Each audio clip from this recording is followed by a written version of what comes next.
Bonsoir Pascal Demurger, donc directeur général de la Maïf.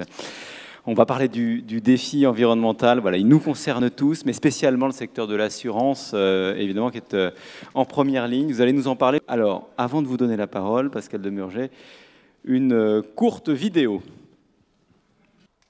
Alors, pour ma part, l'économie souhaitable est un modèle où chaque acteur des territoires doivent tirer leurs bénéfices de leurs activités tout en contribuant au bien commun. Par exemple, dans les territoires ruraux, les agriculteurs devraient tirer leurs bénéfices et revenus de leur production et non plus des aides et des primes compensatrices. De ce principe, je pense aussi qu'une économie souhaitable doit être modulable aux différentes échelles territoriales afin de s'adapter au mieux aux enjeux sociaux et économiques des entreprises en fonction des contextes très variés dans lesquels elles évoluent. Enfin, je pense que les circuits courts doivent être favorisés afin de renforcer les dynamiques d'échange à un niveau plus local pour répondre aux enjeux environnementaux d'aujourd'hui. Alors voilà, nous allons commencer par dire que cette phrase qui nous sert de titre, une grande partie du défi environnemental relève des entreprises, en étant très transparent. On n'est pas allé la chercher bien loin, elle est de vous, Pascal Demurger. Alors il faut que vous nous disiez pourquoi. D'abord, pourquoi est-ce que selon vous, c'est d'abord aux entreprises, c'est peut-être les entreprises qui sont en première ligne pour répondre à ce défi environnemental? Moi, je crois qu'on peut partir déjà d'un double constat. Le premier constat, il est relativement objectif et désormais, je crois, partagé à peu près par tout le monde.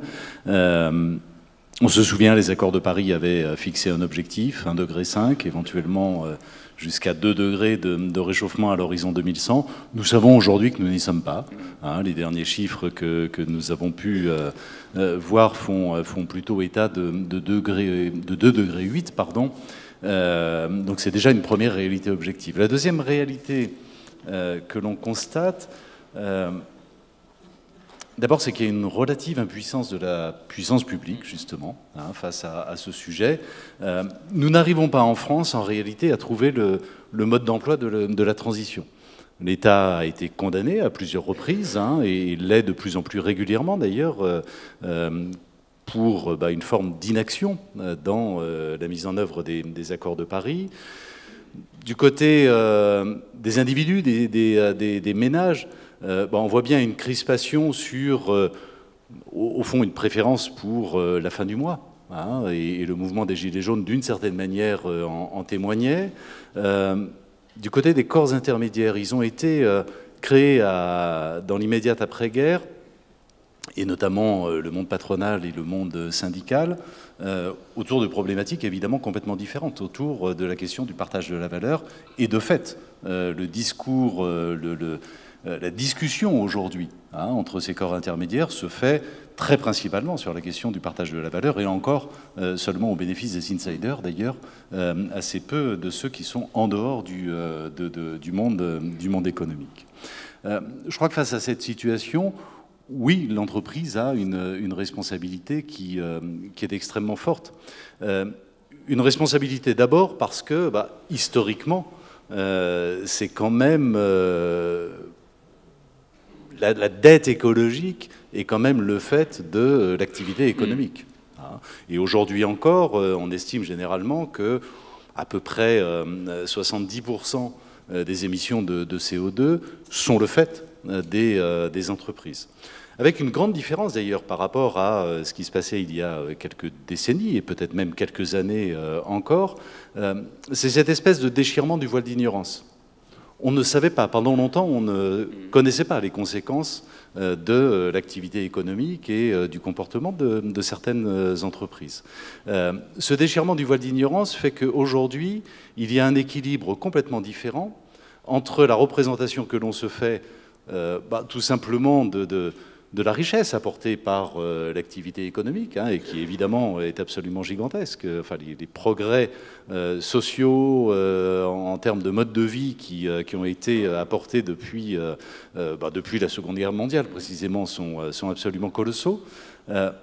Mais on s'en rend compte aussi du poids des externalités négatives, et évidemment la question de la pollution et du réchauffement climatique est au premier rang de ces externalités négatives. Et puis l'entreprise a une responsabilité particulière, tout simplement parce que sa capacité d'action est extrêmement importante. Alors justement, il faut parler de ça. Sur quoi vous estimez pouvoir, devoir agir? Je vais peut-être vous répondre en vous disant, au fond, d'abord, comment agir. Comment agir? Moi, je pense que pour agir efficacement, et efficacement dans le sens de l'impact sur la question du climat, mais aussi, parce qu'il ne faut pas l'oublier, dans le sens de la performance de l'entreprise. La recherche, l'engagement de l'entreprise, je suis évidemment convaincu de sa nécessité et de la responsabilité absolue de l'entreprise en la matière, mais elle ne doit pas se faire au détriment, autrement ça n'aurait pas de sens, au détriment de la performance de l'entreprise. Nous sommes responsables aussi, en tant que dirigeants d'entreprise, de leur pérennité. Nous sommes responsables de la pérennité des emplois que nous créons, etc. Pour ça, je crois que l'entreprise doit, d'une certaine manière, faire les choses de manière systématique. On ne peut pas être simplement dans la compensation, on ne peut pas non plus être simplement dans la philanthropie. Ça ne peut pas consister simplement à considérer que finalement on va consacrer une petite partie de ses résultats, une petite partie de ses bénéfices au soutien d'ONG, au soutien d'initiatives qui peuvent être extrêmement bien. Le mal est beaucoup plus profond que ça et le remède doit être beaucoup plus important que ça. Ça veut dire quoi? Ça veut dire que dans chacun des métiers de l'entreprise, il faut avoir le réflexe de revisiter la manière dont on exerce ces métiers. Nous sommes assureurs, assureurs automobiles d'abord, c'est à peu près la moitié de notre activité. Nous réparons des dizaines de milliers de véhicules chaque année à l'aide de ce qu'on appelle des pièces de réemploi, c'est-à-dire des pièces d'occasion, pour éviter systématiquement d'aller utiliser des pièces neuves avec évidemment l'empreinte écologique qu'elles peuvent avoir. Un assureur, c'est un gestionnaire d'actifs financiers, tout simplement parce que nos assurés nous confient leur épargne sous forme d'assurance vie. Quand on est gestionnaire d'actifs financiers, on a un levier absolument considérable pour justement la transformation du monde et l'orientation de l'économie. Et donc, depuis bien des années maintenant, nous nous sommes fixés des règles en interne extrêmement strictes sur l'allocation d'actifs. Nous nous sommes retirés complètement de l'investissement dans des entreprises d'énergie fossile.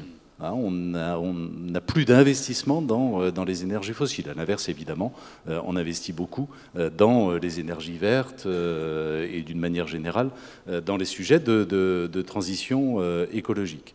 Mais ce que je décris là sur le cœur de métier, ça concerne toutes les activités de l'entreprise, depuis les services généraux. Comment fait-on pour...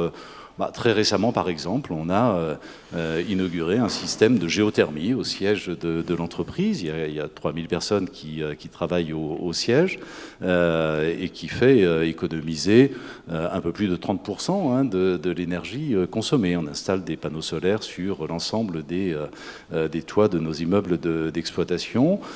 Ça passe par l'IT.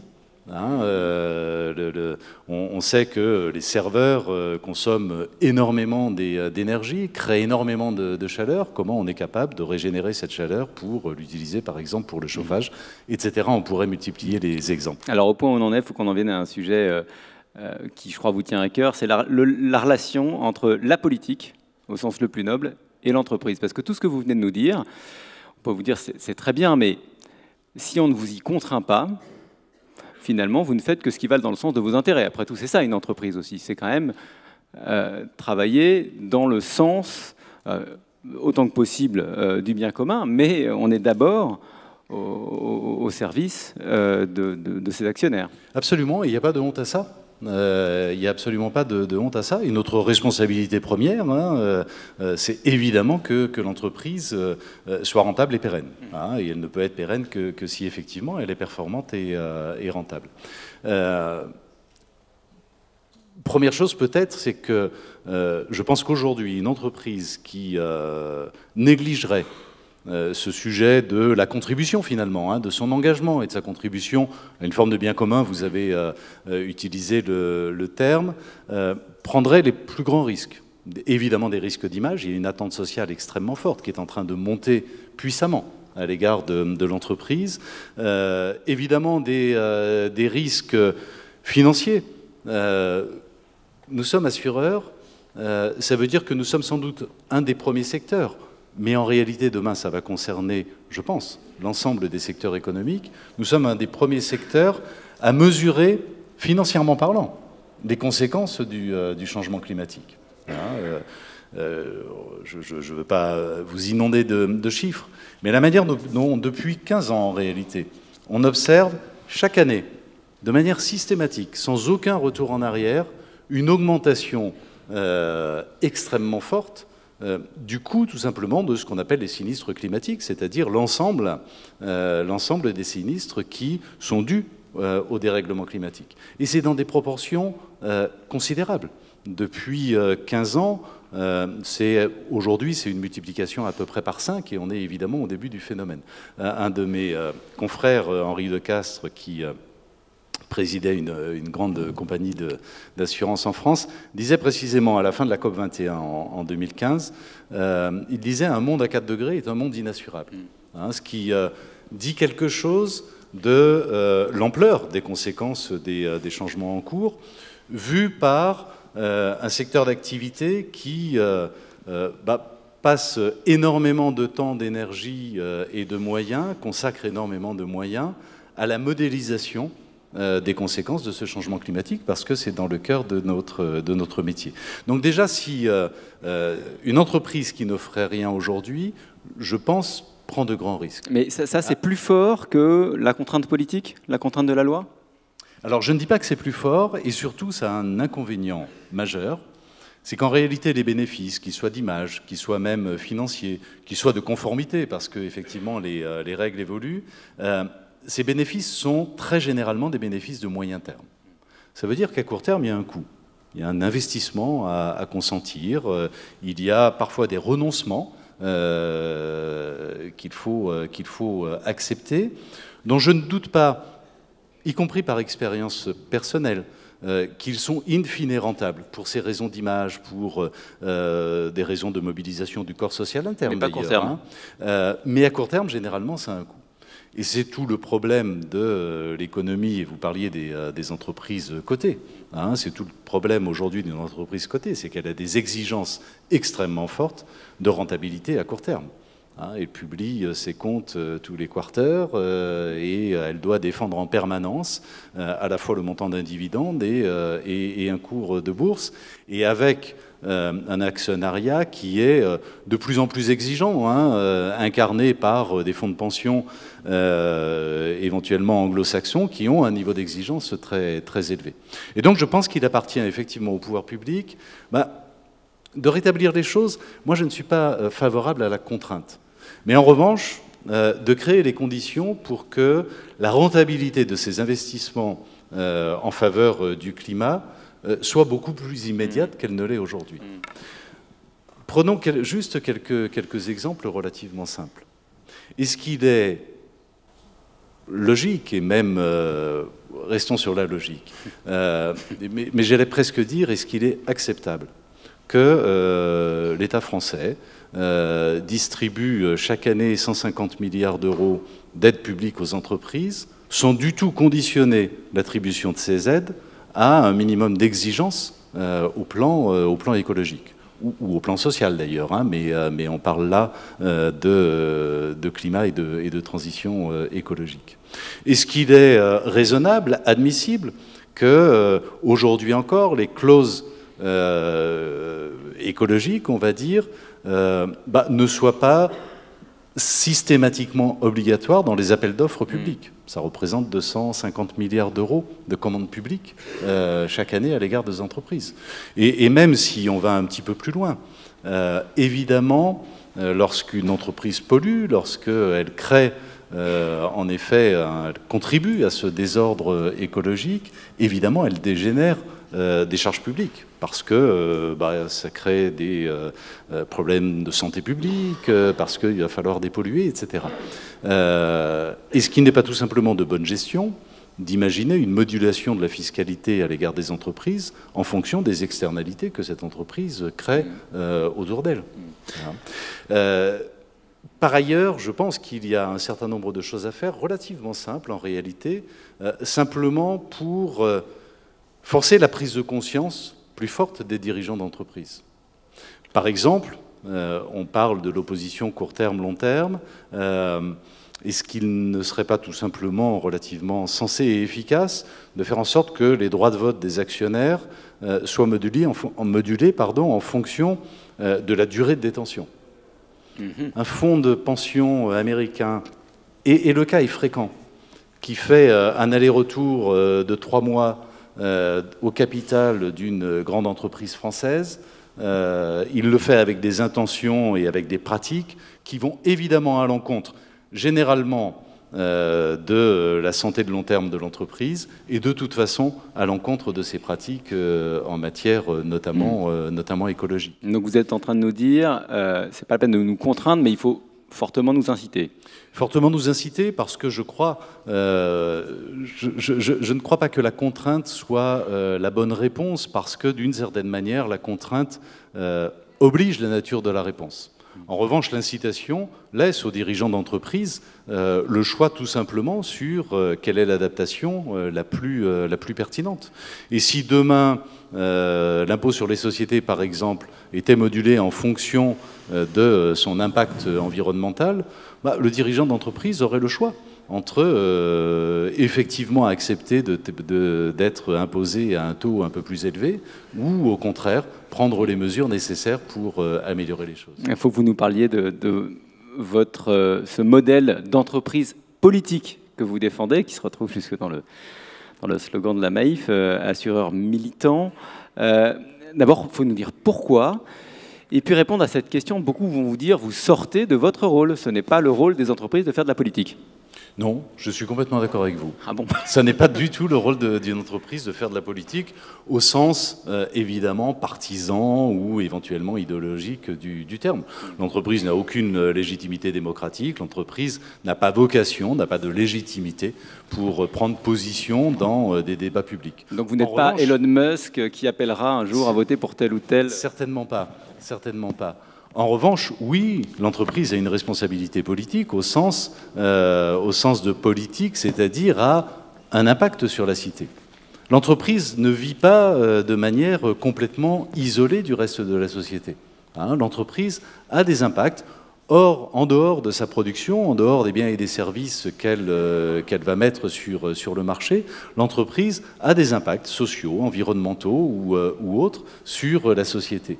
Et la responsabilité de chacun d'entre nous à titre individuel, mais a fortiori lorsqu'on a la responsabilité d'une entreprise, notre responsabilité, c'est évidemment de mesurer et de corriger les conséquences de nos actes. Enfin, c'est le propre de la responsabilité individuelle, je crois. Et évidemment, ça vaut a fortiori pour un dirigeant d'entreprise dont les conséquences des actes sont beaucoup plus importantes. Et ça pose la question de la manière dont l'ensemble des collaborateurs sont conscients et partagent la conscience des enjeux que vous êtes en train de décrire.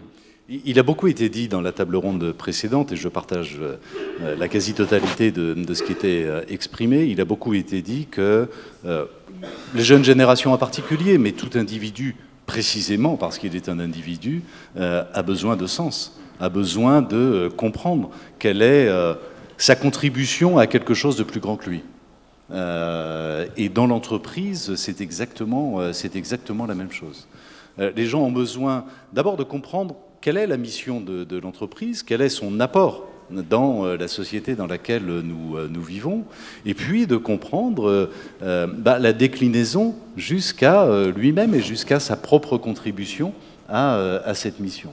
Et quand vous arrivez à partager ça au sein d'un corps social, il y a un petit peu moins de 10 000 salariés à la Maïf, je peux vous dire que même à cette échelle, qui est quand même relativement importante et qui fait qu'évidemment, on n'a pas de relation interpersonnelle avec l'ensemble des collaborateurs, même à cette échelle, lorsque effectivement vous arrivez à véritablement faire comprendre quelle est, encore une fois, la mission de l'entreprise et la contribution de chacun, vous créez à la fois un sentiment d'appartenance extraordinairement fort, et vous créez surtout une fierté collective absolument indéfectible.